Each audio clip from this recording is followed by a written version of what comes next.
Good morning, ladies and gentlemen. I would like to welcome you in this meeting. I would like to welcome you and thank you for being here today on behalf of the Konstantinos Karamanlis Institute for Democracy and also the Martens Center for European Studies. Before starting our discussion, I would like to share a very short story with you.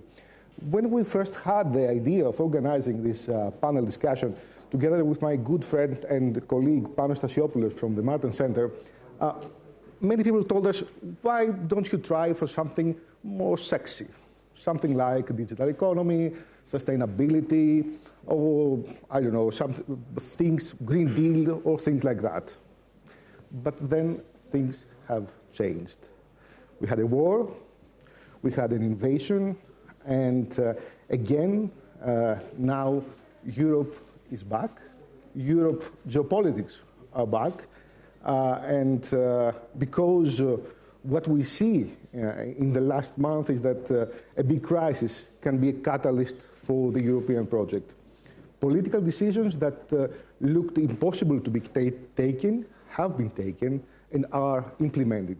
And these are important steps. So unfortunately, it seems that we needed one more war in this continent to remind us about the necessity and the importance of the European Union, the importance of being together, regardless of the challenges that indeed exist. So it is important to remember our values. It is important to realize that the war that gave birth to the European idea, now one more war, tragically, it gives Europe a push forward again. It makes Europe relevant again. In this framework, we're going to discuss today, together with Antonio Lopez-Isturiz White, his MEP, Secretary General of the European People's Party, and Secretary Treasurer of the Martens Center, Dr. Daniela Schwarzer, Executive Director of Europe and Eurasia of Open Society Foundation Germany, and Anastasios Chatzivasileiou, member of the Hellenic Parliament and Secretary of International Relations of the New Democracy Party. So, first of all, I would like to welcome you and thank you for being here with us today. And I will make a first round with a common question about how do you think that the war is actually affecting the course of Europe at a political and also at a geopolitical level? Mr. Isturiz? Wake-up call for all of us. We were living in our little dream, in our bubble. And we have now realized that we have regimes around us that they don't like us. And they are attacking, through Ukraine on this occasion, through Georgia before, they are attacking, our construction, our democratic construction. This is not a question of the Russians, that I hear a lot. It's a question of a system, Putin's system. They don't like democracy and they attack. The Ukrainians, want it and they want to be a democracy. And it's our duty to give them, also to help in that opportunity, because they have freely chosen that. So in countries that we find out, that we have to tell them also that in Russia we have a democratic opposition that is being poisoned, that is being prosecuted, imprisoned. We have to work towards that, towards the reconstruction of Ukraine after the war, that I would hope, like everybody else, that would end as soon as possible, but not for ideological reasons like many are doing in Europe, but because it's the true reality. And we will have also to dedicate, maybe we are talking about the Marshall Plan or whatever, to help our Ukrainian friends, to enable that democratic option for them, and then also work with the democratic opposition in Russia. And democratically, like we are, end with the system that is now ruling Russia and is creating so many problems for us. Mm-hmm. So I understand that this issue is giving passion again to the discussion about the future of Europe. Now you talked about sexy things that now we cannot no longer talk about. Let's continue to talk about that. The European construction continues. Finally, the European society has come to realize that this is the only thing saving us from the disasters that we knew in the past, that also us Europeans, we created with our wars during centuries. And this imperfect sometimes, humble project that is the European Union has brought us together. I'm a Spanish sitting with French in the same table with Germans, with British, that in the past we hated for centuries each other, the British and the Spanish. And today, well, now it's not the case, unfortunately, because of Brexit. But we were sitting there, and this is amazing. And this is something that other countries want also for them. And they want to be part of this system that we have in the European Union. Mm-hmm. So let's give them the opportunity, democratically. I see. Dr. Schwarzer? Well, I wouldn't contradict anything of what has been said, so let me try and add a few elements. I think we face realities which were around before, but which we now fully realize. First of all, we have an enemy in Russia, and this has led to a pretty fundamental policy change in some countries, but also in the EU as a whole, and has accelerated a lot of things. And with that, there's a big question mark to the European and transatlantic security order. Because what happened since 2008 and then 2014 with the annexation of Crimea and now the war in Ukraine is fundamentally that we see the order we were thinking we are living in as Europeans is in shambles. And we need to think about our own defense, we need to think about the transatlantic alliance. But beyond that, we see other powers taking sides in this war. And there are some which support the sanction regimes, for instance, countries like South Korea, countries like Japan, Australia, and others. But we also have to watch those who don't side, or who side but not as explicitly as we think they are with Russia. Take the problem the EU had facing China at the summit last Friday, where it tried to signal to China what may happen and what kind of retaliation may happen if China supports Russia in this war. So I would say the geopolitical implications of this war, because of the reaction and because of the fact that it seems to be playing out as strengthening the systemic conflict and the blocks that we have been discussing all along, this has implications for the EU which go far beyond the security question and the regional question that this war represents. So it will bring us deep into questioning our economic model, as we do right now with Russia, and the questioning and the moving away from energy provisions from Russia. This has implications which are pretty profound, not only for energy prices and energy security, but depending on which decisions will be taken. If you take an oil or gas boycott, this will impact the structure of our industry, because some things will simply not survive. And so these are big implications. If China sides in this war, and the EU and the US decide to draw conclusions from that, that will be a huge economic challenge for Europe as well.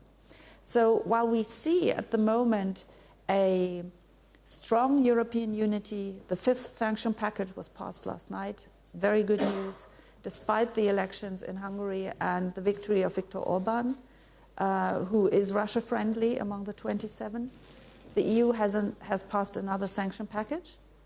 But we will have to see how the price of this war, that will weigh heavily on European societies, going forward will impact the ability to create this kind of policy cohesion, which is hugely important. It is very important what you say about the price, because we are not familiar, we are not ready, and we haven't understood exactly, as citizens mainly, the price we're going to pay for all that, because there's going to be something for that. Yes, and it is very important to contrast the price of sanctions, of energy embargoes, with the price of non-action. And I think it is very important that the war over the past weeks was really reframed. Initially, it was Putin's war on Ukraine. Then it was Russia's, or it is Russia's war on Ukraine, because we see the broad support he gets domestically. But the way the EU looks at this war, it's not Ukraine's war. A number of leading politicians, including the German Chancellor, framed it as it's a fight for freedom and democracy on our continent. And I think it is extremely important to think through the consequences. If Russia wins the war in Ukraine, what are the consequences beyond Ukraine? What does it mean for Europe if Ukraine is absorbed by Russia, and you see the same clampdown you see on freedom, civil society, opposition, you see in Russia being produced there as well. Mm-hmm. We have to have a look at Belarus, which is literally under Russian control, also now with a military presence. So it's not only that, but we have to assume Putin has been he's worked by his own writings, right? I mean, it's not a surprise what he's doing. And what he has said about his ambition goes well beyond Ukraine. So we have to worry about Georgia, about Moldova. We even have to worry about the Baltic states and other EU member states. We know about hybrid warfare coming out of Russia in the heart of the European Union. So what we are in is a hybrid war that is trying to undermine our societies and our democratic model, not only in individual countries, but in the EU as a whole. Mm-hmm. And so when we discuss the price of this war for us and this position that Europe is taking, it is extremely important to say, what if we wouldn't act? Would we just lose Ukraine? Could we say it's their problem? No, because it is our problem, and Russia would be more ambitious afterwards. So I think it is extremely important to politically communicate this, and it is a new situation, because for decades, our societies and our political leadership assumed there is peace and stability on our continent, mm-hmm. and that we have an arrangement with Russia which works for both sides. Mm-hmm. And now we know we don't, and that has a price. Mm-hmm. Mr. Chatzivasileiou, there are many topics on the table. So what do you think about the implication, the political and the geopolitical implications of this war? Well, you'll agree that we live in a very extraordinary circumstance now, as we see a country, namely Russia, tries to make revisionism a normality, a regularity. And of course, we cannot tolerate that. To be frank, in the previous decades, when we had severe crises in the European periphery, unfortunately, the European Union shown an unprecedented delay. We were so late. I mean, we were moving in a slow way. We were not united. But now there is a change, and this is a very important change for our future. We stand united, and we reacted in the best possible way. So we send a clear message that we have to build a wall of democracy against all those revisionist powers that try to redefine, why not, the European borders as we know them. We all know them after the Second World War. So we have to be realistic. It's high time now to move towards our strategic autonomy. This is exactly what Kyriakos Mitsotakis has mentioned a couple of months ago with the French President Emmanuel Macron. It is high time to work towards that direction, because we need to defend ourselves. We need to have a balance between our financial power and our geopolitical footprint. Otherwise, there is a big danger that Europe will be a financial giant and our footprint in geopolitics will be zero, will be very weak. And for many decades, we believed that mercantilism was a nice vehicle, and we adopted this doctrine. But we show that it's not enough. Mercantilism is not enough. We need also hard power, not to make wars, on the contrary. But if Europe wants to be a real supporter of democratic values, of the rule of law, of human rights, then you need the institutions and the mechanisms to defend these values. So it's high time to work and to move forward with no delays. The important is that we need to catch the opportunity, because there is also the challenge that we possibly, the war will finish at some point, and then we will come again to the position of negotiating for 0.1% of a budget line, and have a fierce battle about this 0.1%, while these strategic issues remain unsolved. Yes, you know that democracy and the rule of law has a cost. Yeah. And we have to pay that cost for our own security and for our own serenity and prosperity in the following decades. Therefore, I think we have to redefine our priorities. I'm happy because the adoption of the Strategic Compass text in the previous weeks paves the way towards that. And I think that all the European states need to understand and to agree upon a common position. Yes, we have to pay an extra cost for our own security. Unfortunately, this is a new reality. We have a new world with heavy consequences that will be long-lasting, I'm afraid. Therefore, we have to move. Mm-hmm. Can I interrupt? Of course, and I have one more question after. You were talking about the future of the European Union.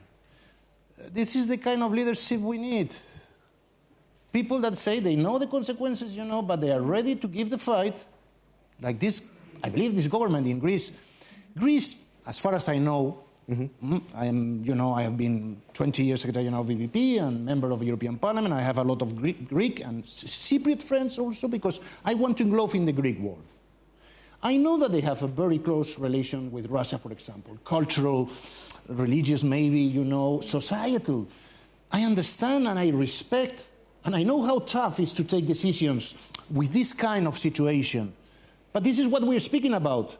Do you want the future of your children in Greece, in Spain, to be dictated by Vladimir Putin and Xi Jinping? Or do you want our system?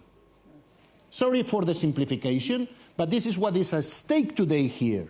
And we need leadership. And that's what I have found here. Maybe public opinion has a debate. We are democratic societies. This debate is needed. Not everybody has to agree. I have in the European Parliament people saying that Putin is right to do this. And they applaud Putin. Well, this is democracy about. And that's what we have to defend. You like it or not. Not like in other places where there is not such option, in risk to be imprisoned. So, sorry for the interruption. I totally understand. Another very quick and clear question. Regarding Ukrainian membership in the European Union, there is a debate about whether we need to have a kind of fast track, let's say, about Ukraine.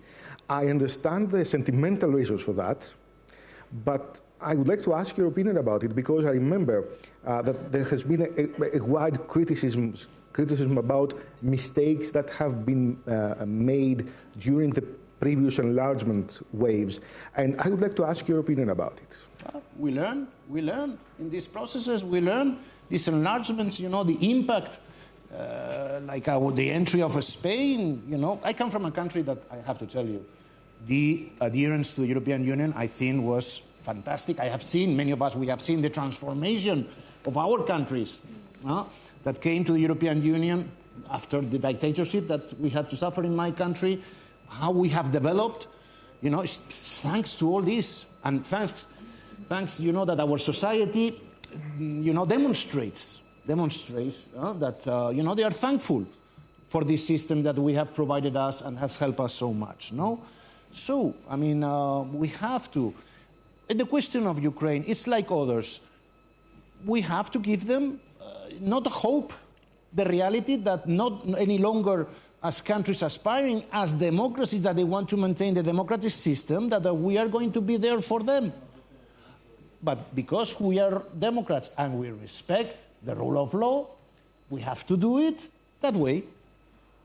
And that's what we will immediately, when this is nightmare, again, that ends as soon as possible, is over, we start to speak about the reconstruction, but also how to implement, by our rule of law, European rule of law that we have given all us, the addition of maybe Ukraine, of Georgia, of Moldova, countries that are suffering.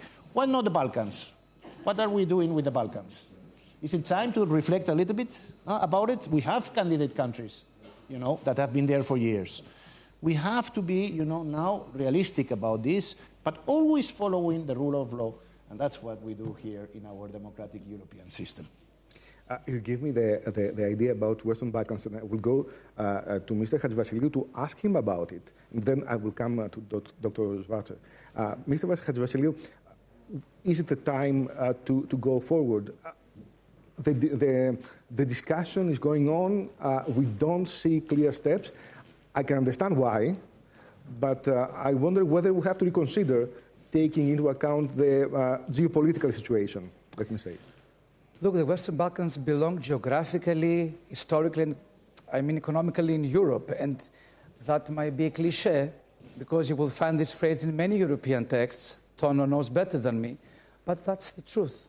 We have to admit that the Balkans and the Western Balkans belong to the European family. And I think that the integration process of this area has been to a stalemate now. And of course, we have the despicable Russian invasion now that turns all of our energy towards Ukraine.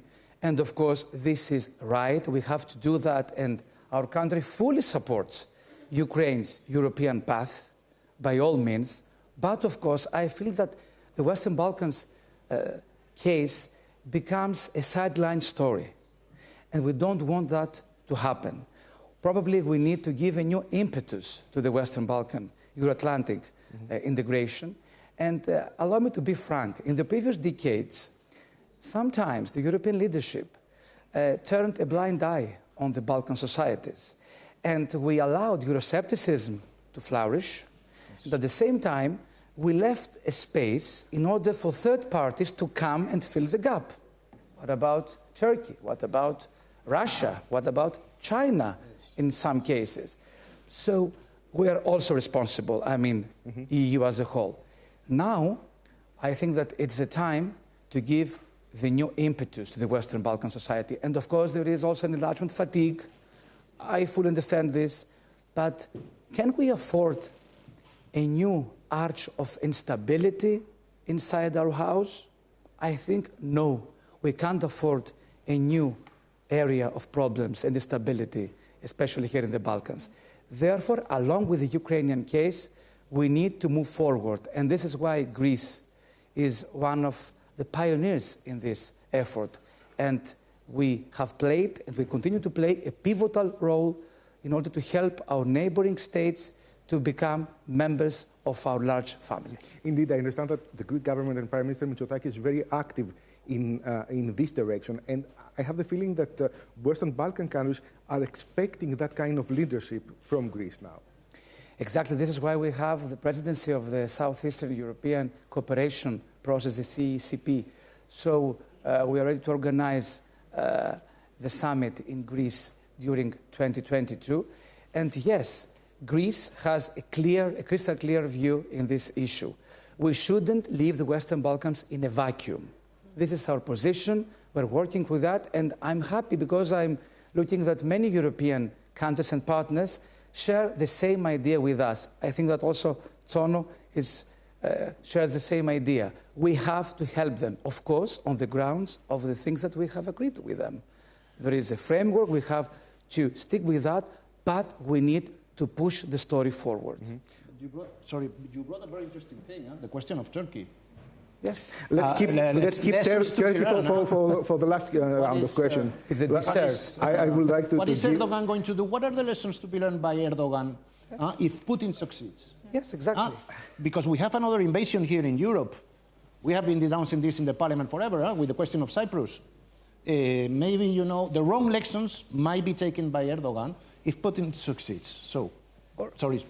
Or can we think that Turkey instrumentalizes the political Islam in many Balkan states, especially in Bosnia and Herzegovina, in the last decade, in order to create new tensions?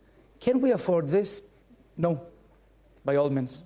And I think we have to elaborate and to analyze the role of Turkey in this situation and see how this is going to change.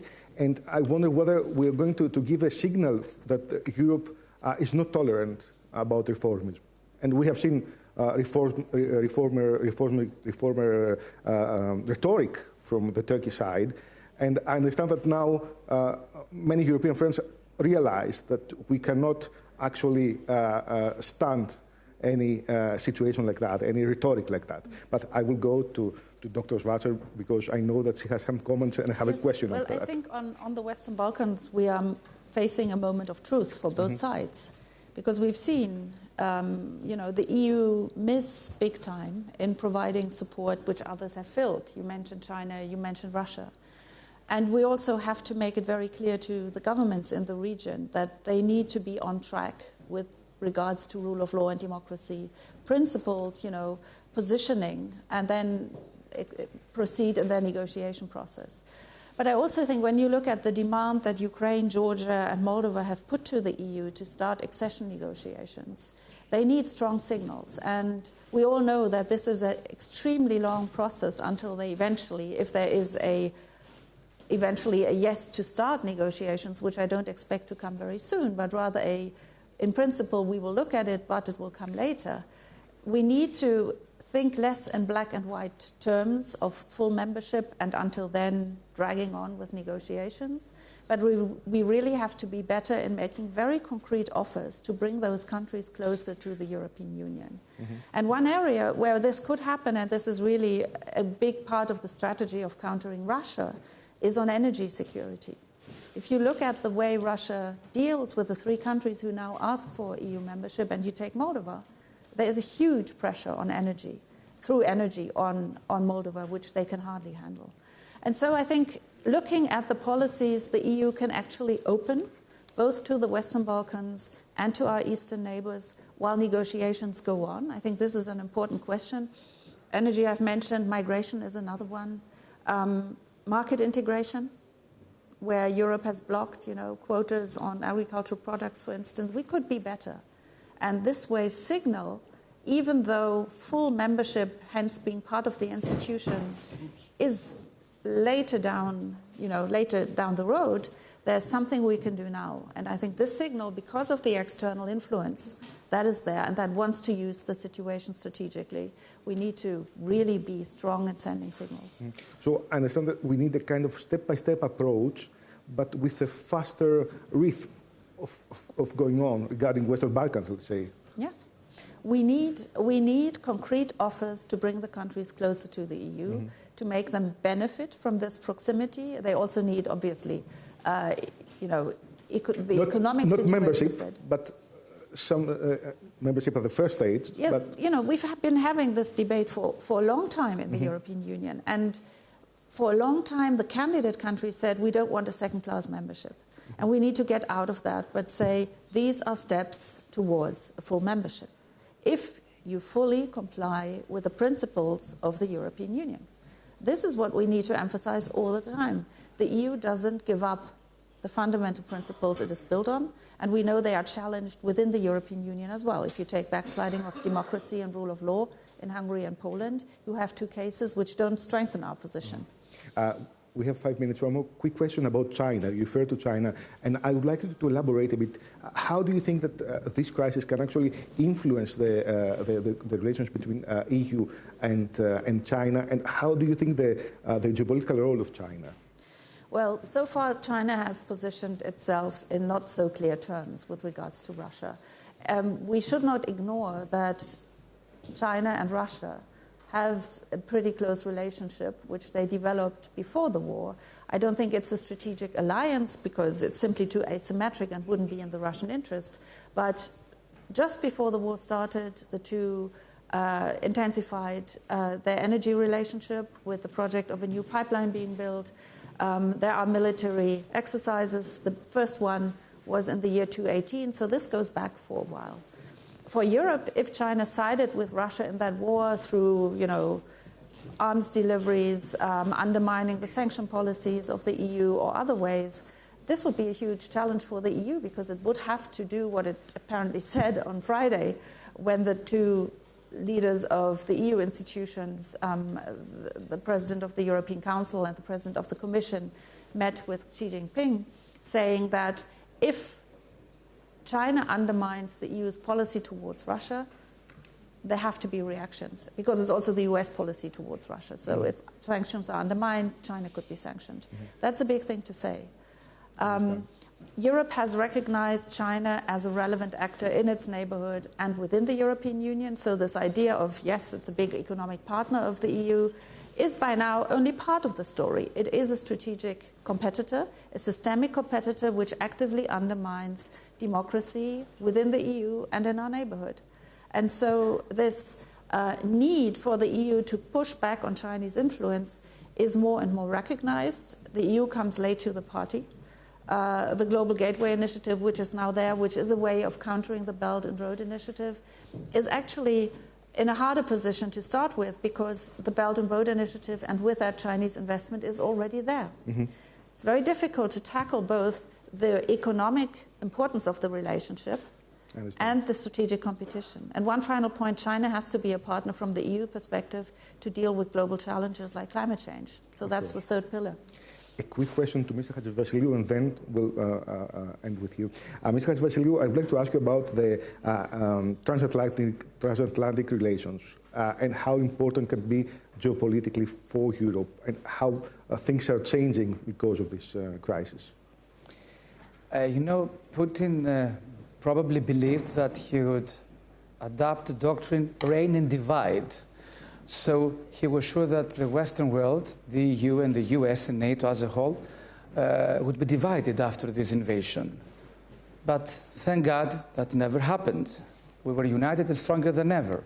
So yes, we truly believe that this transatlantic balance is the best vehicle for prosperity in the broader region, in Northern America and of course in Europe, and why not in Eurasia.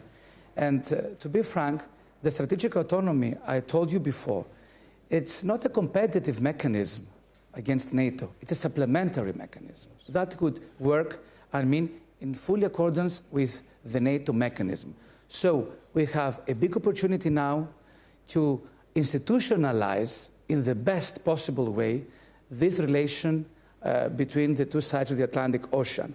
And after the war, of course, we have to be prepared for the rapprochement with Russia. Someday we have to discuss again with Moscow. So we have to be ready to have all our principles written in order to find a new way to communicate with them. This day, someday will come. Okay. Last question. We're in Delphi. Delphi are well known for the predictions in the antiquity. So a prediction from your side, from the inspiration of the landscape here.